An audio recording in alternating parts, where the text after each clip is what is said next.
प्रश्न असा आहे करंट अफेअर्स आपल्या समोर लक्षात घ्या, अतिशय महत्त्वाचा प्रश्न आहे। प्रश्न असा आहे की नीती आयोगाचे नवीन उपाध्यक्ष म्हणून कोणाची नियुक्ती करण्यात आलेली आहे?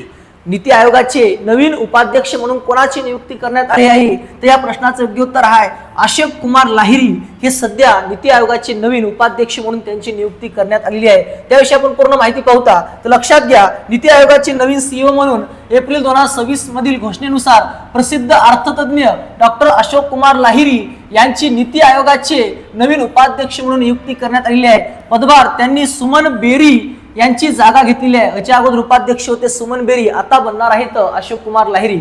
अनुभव, लाहिरी हे भारत सरकारचे माजी मुख्य आर्थिक सल्लागार आणि 15व्या वित्त आयोगाचे सदस्य सुद्धा राहिलेले आहेत। पार्श्वभूमी ते पश्चिम बंगाल विधानसभेचे माजी भाजप आमदार सुद्धा राहिलेले आहेत, म्हणजे ते राजकारणामध्ये सुद्धा आमदार। नियुक्ती केंद्र सरकारने एप्रिल 2026 मध्ये नीती आयोगाची पुनर्रचना करताना ही महत्त्वाची नियुक्ती केलेली आहे। मग त्यानंतर नीती आयोगाविषयी आपण महत्त्वाची माहिती पाहूया। नीती आयोगाचा फुल फॉर्म आहे national institution for transforming India, जे परीक्षेला विचारलेलं आहे। ही भारत सरकारची सर्वोच्च धोरण ठरवणारी म्हणजे थिंक टँक संस्था आहे।